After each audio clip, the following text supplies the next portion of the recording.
Então começamos pelo enunciado.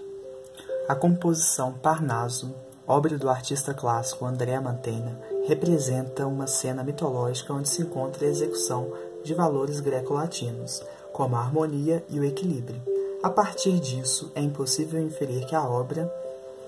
Então, o enunciado trata bem objetivamente dos valores greco-latinos que a obra Parnaso apresenta. É uma questão de imagem, né, uma questão imagética, em que o enunciado vai pedir, né, a questão pede para a gente analisar essa obra, que é uma obra clássica, e já traz um pouco alguns elementos que estão presentes nessa obra clássica, que é o uso da harmonia, o equilíbrio, que vão construir o sentido, então, dessa composição.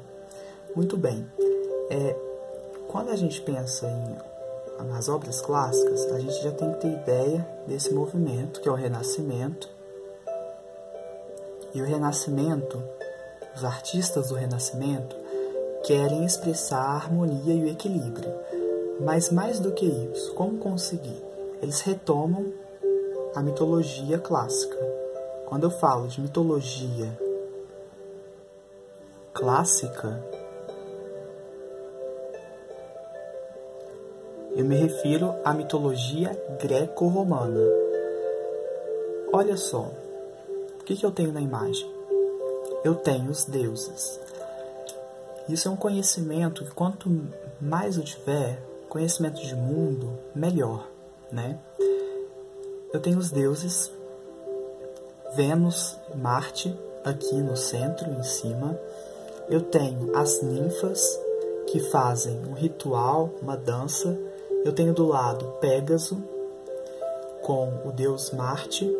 Do outro lado eu tenho Apolo, que canta a lira. E eu também tenho Mercúrio. Então, são deuses da mitologia clássica. Representa uma cena que quer dizer, possui muitas significações e que na hora da prova a gente já pode ter um brainstorm disso, mas que não precisa de ter esse conhecimento exato. Mas quanto mais conhecimento tiver, melhor. Tudo bem, o que eu tenho? Eu tenho uma simetria, eu tenho um equilíbrio muito grande quando eu tenho a figura masculina e a figura feminina. Isso já me dá grandes indícios de que é uma obra renascentista. Eu tenho, apesar da tela estar em preto e branco, eu consigo perceber uma descrição muito bem nítida, né, da imagem. A imagem é muito bem definida, os traços são muito bem definidos, né? Então, outra característica desse estilo, do renascentista. Muito bem. Agora, pelo que a questão mostra, trata-se de uma questão muito bem objetiva, né? Então, tudo isso trata uma cena pagã, não é uma cena religiosa, né? Cena pagã é aquilo que não é cristão. Então, pagão é diferente do cristão, né? O termo pagão é oposto ao cristão. E o pagão, nesse caso, é aquilo que não é cristão, então pode ser os valores greco-latinos, os deuses da mitologia grega, da mitologia romana. Então, a alternativa que mais condiz com todo esse conhecimento que a gente tem de renascimento é a letra D. Entende como princípios a estruturação de uma cena pagã vinculada à estética renascentista. A estética renascentista usa uma cena pagã, mas é importante lembrar que o Renascimento também pode usar conceitos cristãos. Tanto é que Michelangelo vai fazer a Capela Sistina, né, a criação de Adão, que é um tema do cristianismo. Mas nada impede do Renascimento também usar temas mitológicos. Não é algo assim, o Renascimento vai negar totalmente o cristianismo? Não.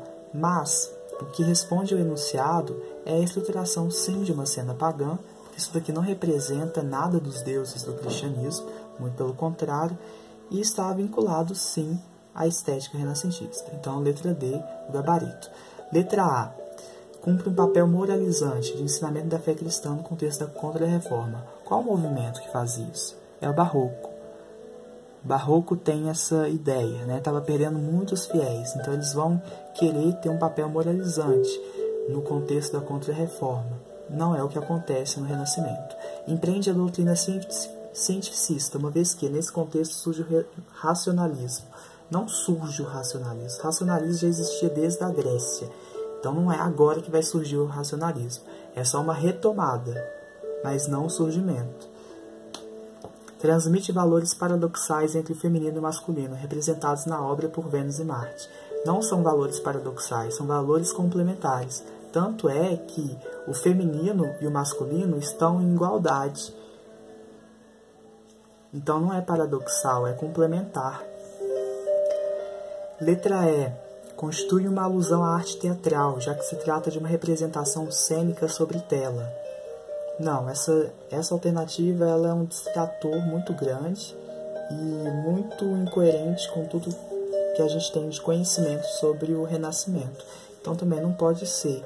A cena teatral vinculado ao óleo sobre tela não é algo que vai surgir nesse contexto. Só vai surgir lá no final do século XX com os movimentos do pós-modernismo e do happening da performance. Não vai surgir aqui no Renascimento de maneira alguma.